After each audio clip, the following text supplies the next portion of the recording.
Rockeyez would like to welcome Sam Spade, 3D in your face. Hey, man, what's up? Not much, man. How are you doing today?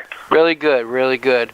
Tell me a little bit about the band. I know you've been going for some time, and you're doing really well, and you're bringing back music that people actually want. Yeah, absolutely. 3D in Your Face, like you said, has been going on now. We're celebrating 15 years this year, coming out of Omaha, Nebraska, which is where we're based out of. But really, the whole drive and idea of the band is to give rock and roll fans great music, a live show that they can remember, and most of all, help them escape their daily lives, their daily grind. And we put on this huge, over the top '80s kind of tribute show. But we also record our own albums and put out our own CDs, and we do everything as an unsigned artist and kind of just doing everything on our own, the way I feel that a rock band should do it. Right. You don't think a band really needs a label anymore, do you? I've been asked that question a whole lot, and at times I feel that you need some help. You need somebody that can get you there. That knows the market and knows how to sell your albums. But for right now, we've been doing this 15 years. We haven't had a label, and it's all been word of mouth and through our fans and basically just the hard work. We kind of feel that nobody's really going to give us anything. We got to kind of go out there and take it ourselves and prove that we're worthy of somebody buying our album and listening to it. Right. When you go on tour and stuff, do you go countrywide or what do you do? It's been primarily the Midwest as of right now. We got some talks in the works about heading to Florida maybe this summer, and we flew up to Minnesota last year, like 100 miles south of the Canadian border for a big show up there. So it's kind of snowballing to reach out to bigger places. Right. Do you get tired of the dollar menu? No, actually, I love it. It's really the only place that I feel at home is out there. Right. Tell me. I was just packing up my suitcase right now, actually, to get ready to go. Cool. Tell me a little bit about Midnight Devils. Yeah, that album we recorded in the summer of 2013, which is weird to think that coming up this summer is going to be 2 years since we recorded that. Put out in December, and we put it was kind of our first album back as a band. We went through a bunch of lineup changes, and we really wanted to get back to our basics and kind of just play good American rock and roll, kind of mixed with the 80s glam and punk rock and all the good stuff that we were influenced by. Bands like Whitesnake and Kiss and the Sex Pistols and the Ramones all mixed together to kind of show people that we really love the music that we play. Right. And you also have a new video, right? Yeah, we just put out the third single. We kind of did everything a little bit backwards. Like I said, this was a learning lesson for us. And so we put out our third single in December. I believe it was released January of this year. Third single for Forbidden City, and we just put out a new video that we actually filmed in an old crypt that was in a monastery in Omaha. Right. Wow. Now, really, you're the man behind the band. Basically, everything I'm reading, you're doing, doing production, you're doing mixing, you're doing, probably all the PR work. Is that a pain in the ass or what? Absolutely, it is a pain in the ass, but I love every minute of it. I feel that if I wasn't doing this, I might go crazy. I stopped drinking and doing drugs a while back, and I just kind of fully engrossed myself in this band and in music. So it's kind of like this love-hate thing where I spend all these hours every day kind of pushing our band and propelling us forward.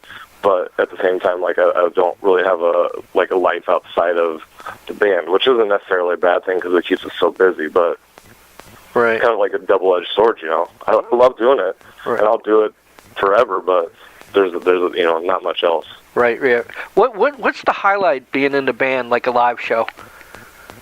The highlight is, it's really like when you see people that come in. We do this residency in Omaha where we play every Friday night at the same bar. We've been doing it since September of last year, and you see people come in, week out to the same show. We switch it up and it's always different, but they come in regardless of what's going on. They're there to see us. They're our fans.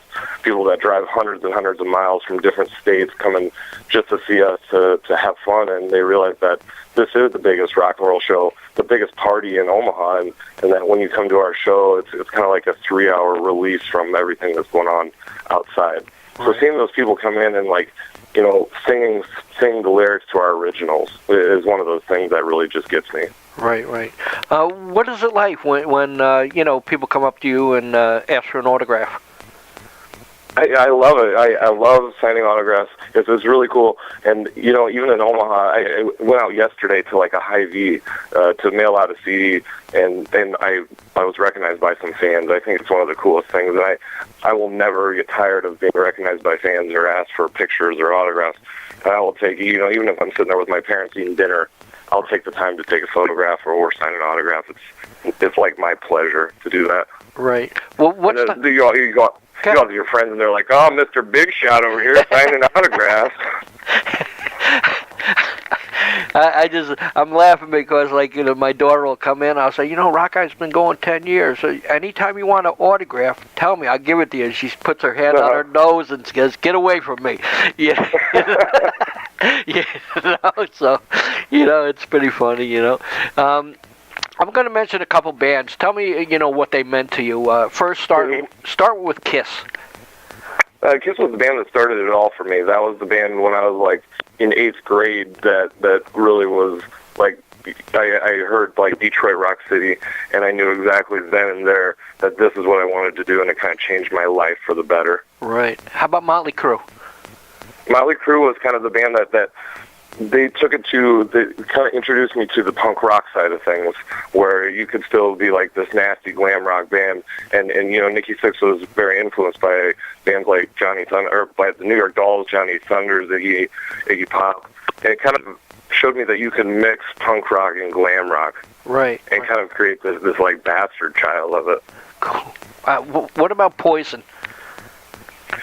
Poison was the fun band. That was the band that you could put on, Saturday night. You're getting ready to go out and party and do whatever you need to do. And Poison was the band that the chicks loved.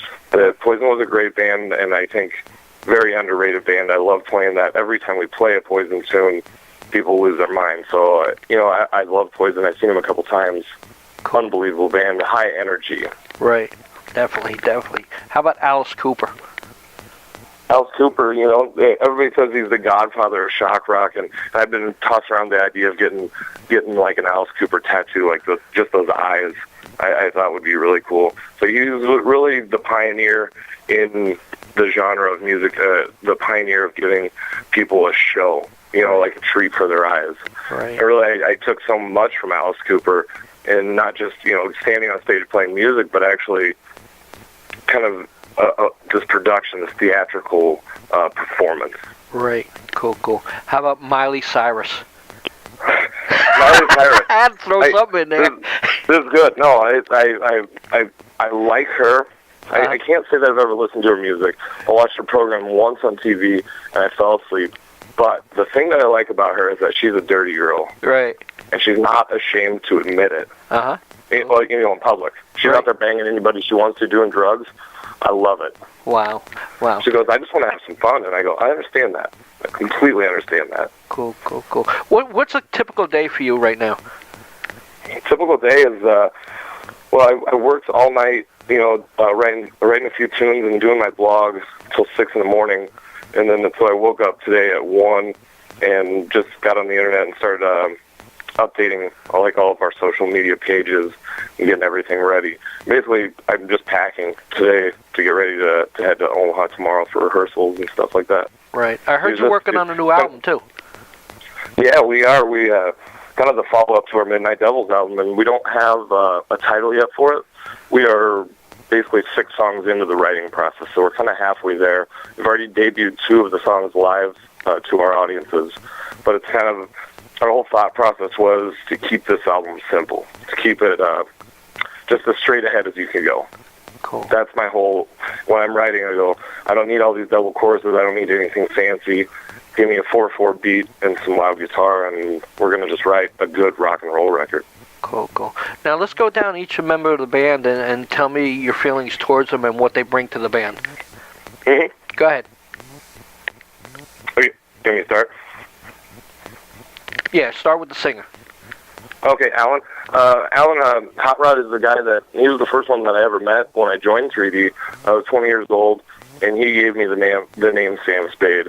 And I've been with him now almost going on 10 years. And I joined as the guitar tech, and kind of took me under his wing and he taught me everything that I ever knew about being in a successful rock and roll band. Right. Does he write the music too and other stuff? Yeah, it's kind of a collaboration between all of us, really.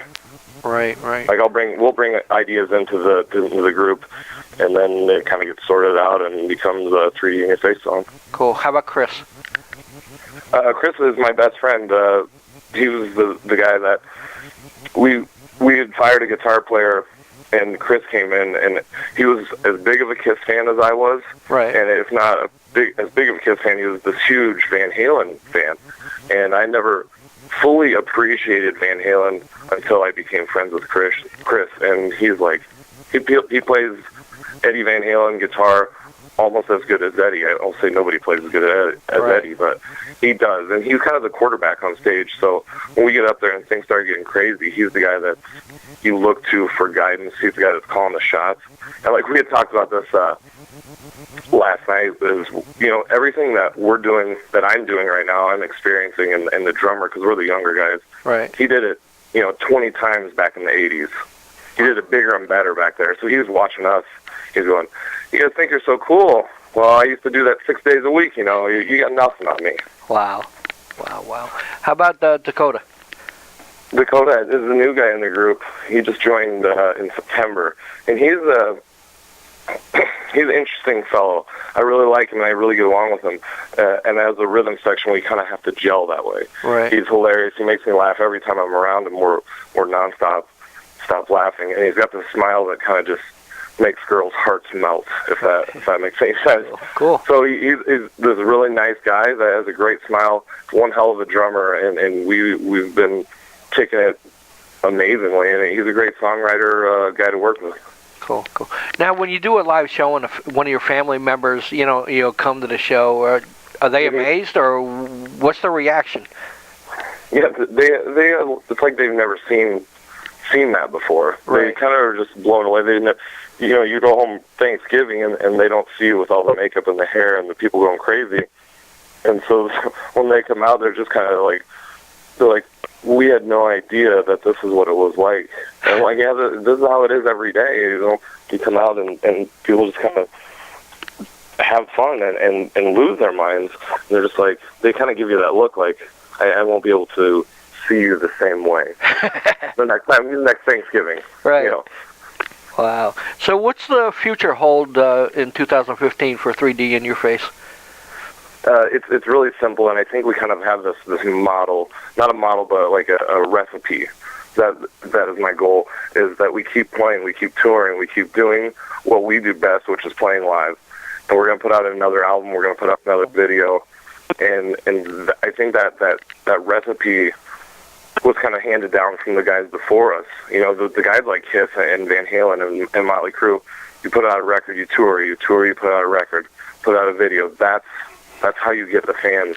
It's by the hard work and beating the road, doing the miles. I'm ready for the journey, and we're booking shows every day for this next tour. So we're gonna just do it the way it should be done. Cool. Well, Sam, it's really good talking to you, and I appreciate you giving us this interview today. And would you like to say anything to the fans? To our fans? Yes. Yeah, absolutely. We have the most amazing fans, and I'm blown away by them every time we walk out there. They call themselves the 3D in Your Face Army, and really, it's my family. I don't have a family. Uh-huh. Our fans are my family. Cool. Brothers, sisters, aunts, uncles. Those are the people that I look to kind of fill that void that I don't have because of this band. Cool. Thanks very much, man. I appreciate it. Yeah, thank you very much. I really appreciate it, too. Talk to you later, man. Yeah, see ya. Bye-bye.